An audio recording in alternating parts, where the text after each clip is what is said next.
कि ये चुनाव है तो आलोचना करनी ही है, कि ये चुनाव है हम इस तरफ है वो उस तरफ है तो हाँ उनकी बुराई करनी है। नहीं, मैं एक वास्तविकता आपको बताना चाहती हूं।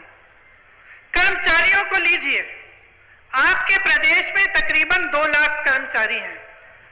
आज कहां है? धरने पे बैठे हैं, महीनों से धरने पे बैठे हैं, सरकार का एक प्रतिनिधि नहीं आया। और धरने पे क्यों बैठे हैं? मैंने पूछा, अभी यहाँ आने से पहले मैं रुकी थी, उनसे बातचीत हुई, क्योंकि उनको पेंशन नहीं मिल रहा है। ये पेंशन किसने हटवाया? भाजपा की केंद्र सरकार ने हटवाया। जब पेंशन को, पुराने पेंशन को देने की बात होती है तो क्या जवाब मिलता है इनसे? कहते हैं पैसा ही नहीं है। आप सब ये कहते हैं इकोनॉमी खराब हो जाएगी, पैसा नहीं है हमारे पास।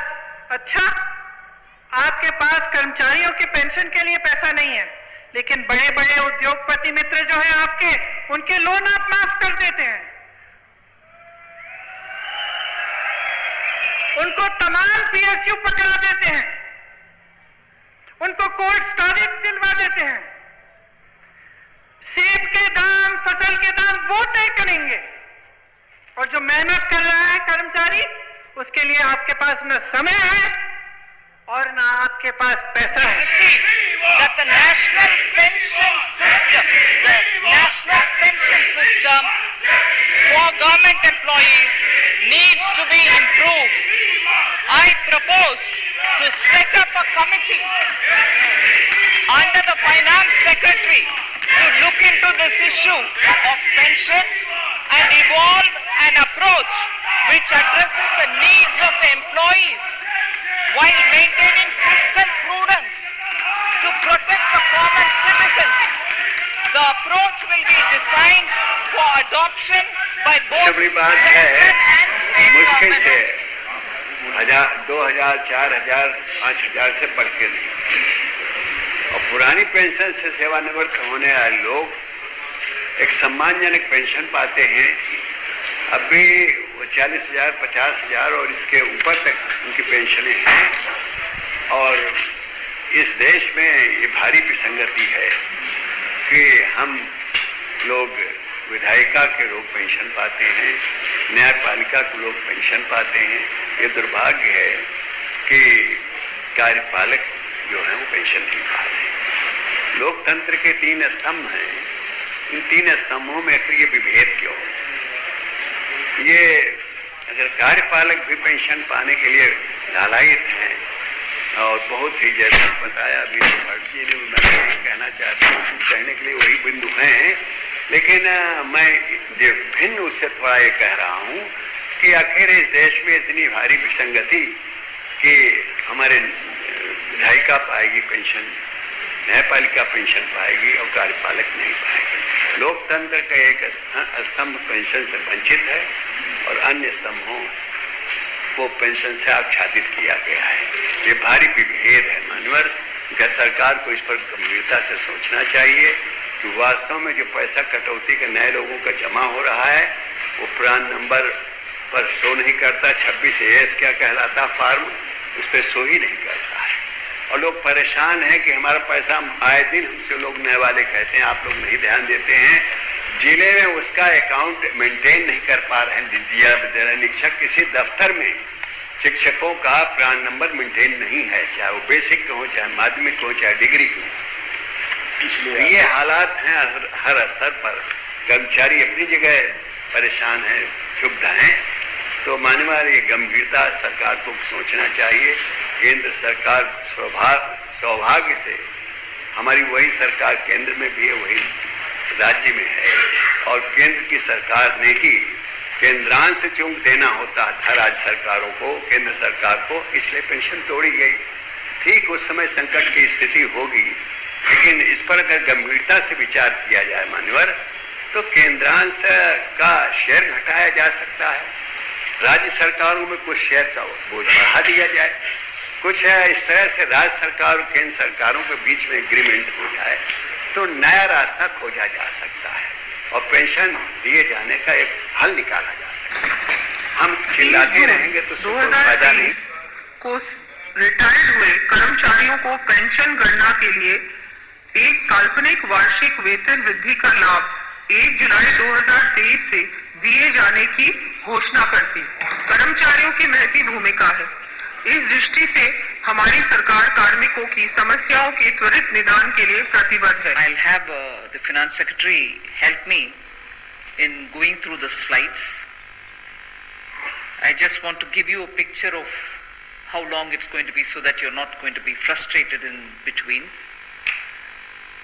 There are about 32 slides, and just so that you get a picture of how we are going about this whole thing, I've arranged them in about 6 compartments.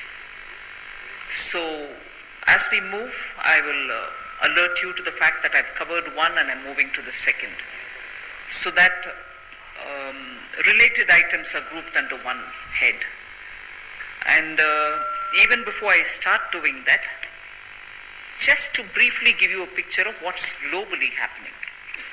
The slide before you shows that the global situation is very clear, and the current projected global GDP growth is of about 3.2%, and probably is going to be even revised downwards. Moreover, not just one, many organizations have come out repeatedly to say the global demand is going to be very weak.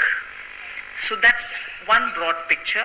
The lines there show you very clearly what is the growth globally and where India stands in that. You can see the yellow line which stands for India is still very much high above. The United States and Germany have seen inversion of yield curves, which points to slowdown in growth of consumption in these countries also. So it's not a story just of the emerging economies, but even global advanced economies are facing this. And obviously, being in India, we normally get compared with China. So as a result of the US and China trade war and subsequent currency devaluation of China, a very volatile situation has developed in the global trade. These are nothing new for you, but I just wanted to place it as a larger context with which we are speaking. And therefore, if you see the 10 major economies of the world, the size of the, the balloons or whatever, bulbs, show the size, and from among the emerging economies, the size of the economy, and therefore where they stand globally today. So the size of the circle represents the GDP as per PPP and the current international dollar terms. So you see India again in yellow, positioned comfortably very high. The growth rate still in comparison to many of these countries high, and if anything, even compared to China and the United States, our growth rate is higher than everybody else. So let's just keep that at the back of our mind, even as we go through this.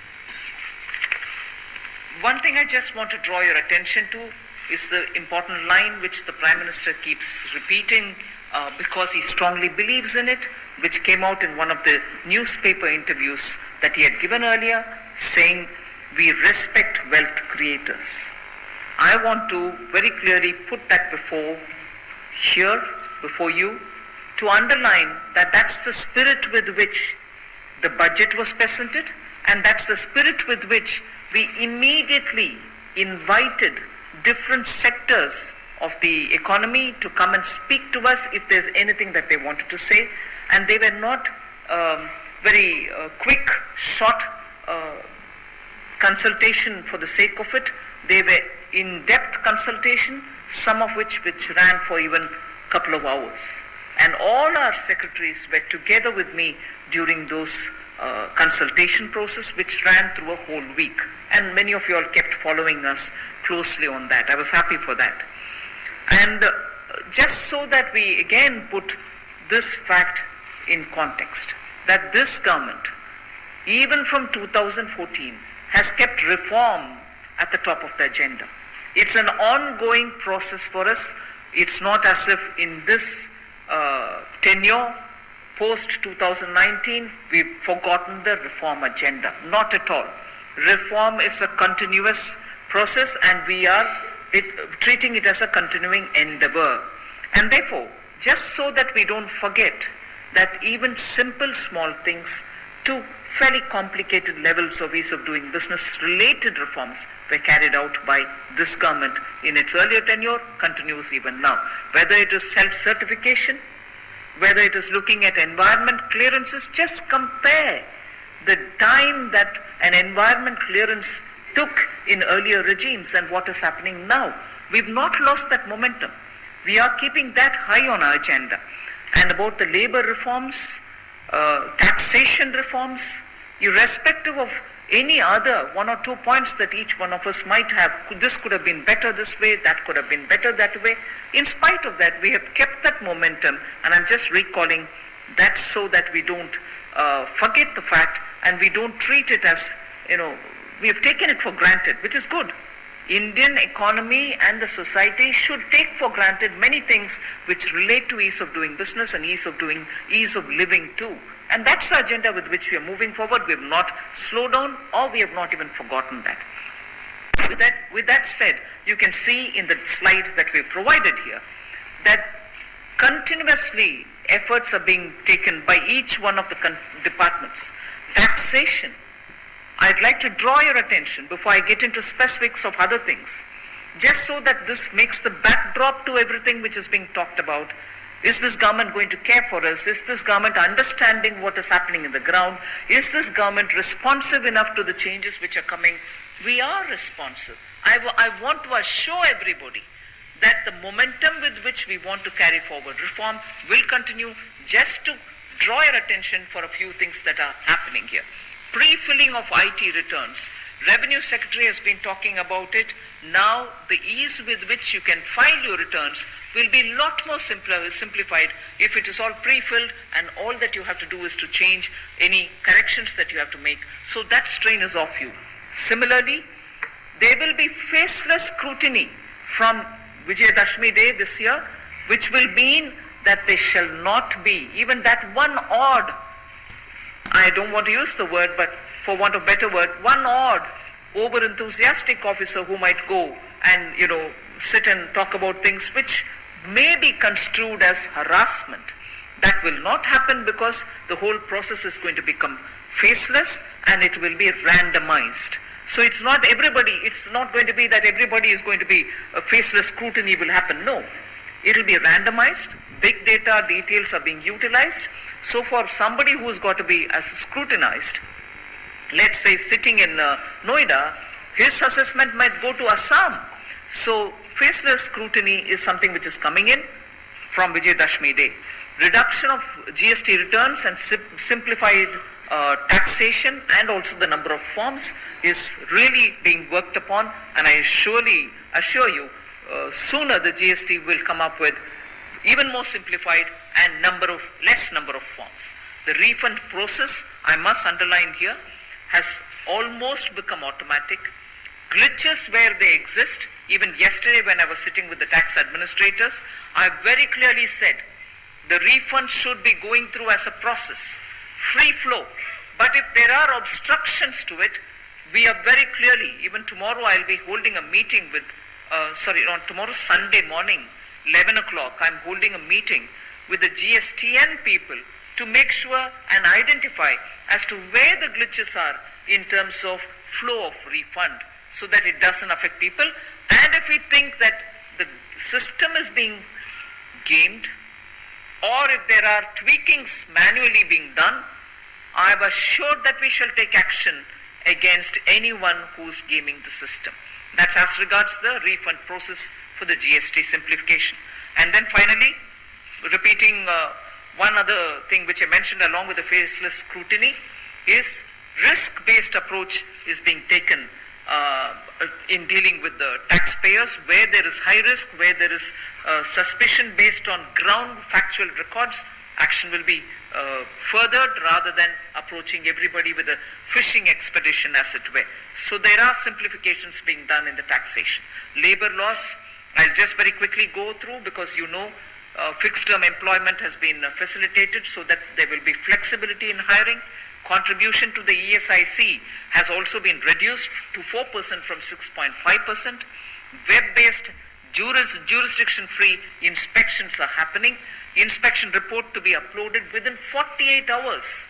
So there shall not be any delay, and this is enabled already. And offences, again a very important point from the point of view of how we are approaching ease of doing business. Compounding of offences will be the priority, no other prosecution-based actions, and self-certification, which I've already said.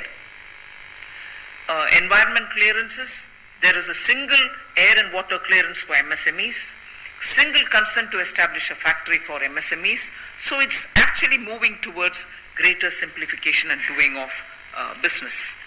Then corporate affairs, I just want to very quickly draw you to say that these are ongoing endeavors. We've not forgotten. I just want to draw the attention of the House before I move on to specifics, which I've already told you, 6 different headings in which I will give you my inputs. You can see that one day to incorporate a company is what is now the norm rather than an exception. Integrated incorporation forms are available. Shifting of 16 offense sections to monetary penalty has happened. So the angle that this government is going to harass people or this government is more inclined to go through prosecution is being disproved in every case that we've taken up. In every case, meaning in every act related or rule related position, we are more in favor of compounding of an offense, and where penalty can play the role, it is penalty rather than prosecution. This is the second example where we can tell you 16 such offense sections have all been taken as monetary penalty based rather than prosecution based. Faster and easier approvals are being given for mergers and acquisition, some of which I'll explain further. Modifications and provisions for differential voting rights, about which I'm very grateful to the media. A lot of you all have written about it as to how that will bring in a certain sense of ownership for the people who founded the companies, and that will give them the right to retain their control of their own companies. Withdrawal of over 1,400 prosecutions under Companies Act. Again, a point where I want media, I'm very grateful that you've been writing about it. We are inclined to move from the prosecution route to more humane approach.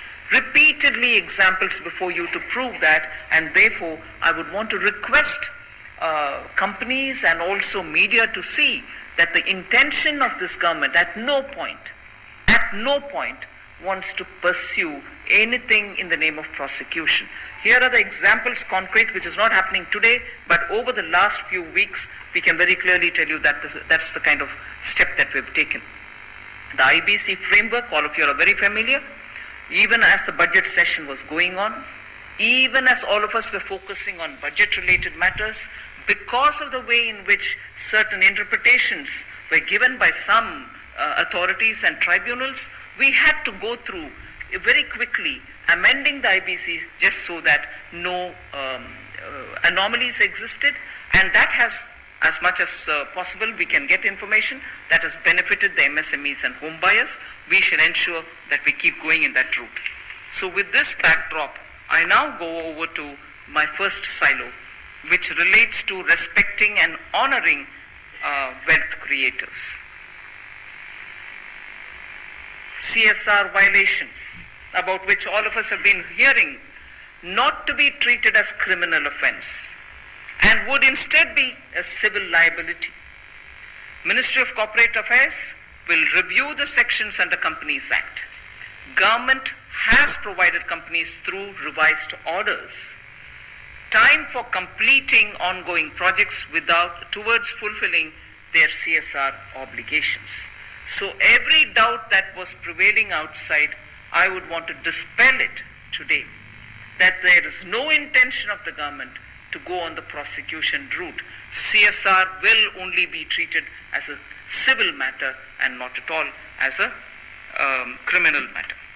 The second point there in my first silo is issue of IT orders, notices, summons, letters, etc. shall now go through a centralized system. What does that actually mean? It means on or after 1st October 2019, all notices, summons, orders, etc. by the income tax authorities shall be issued through a centralized computer system, and it will contain computer generated unique documentation identification number. Some of you all have already started writing about it, great sense of what is coming, but what actually it means is, if there is a notice being issued at the ground level and some amount is being claimed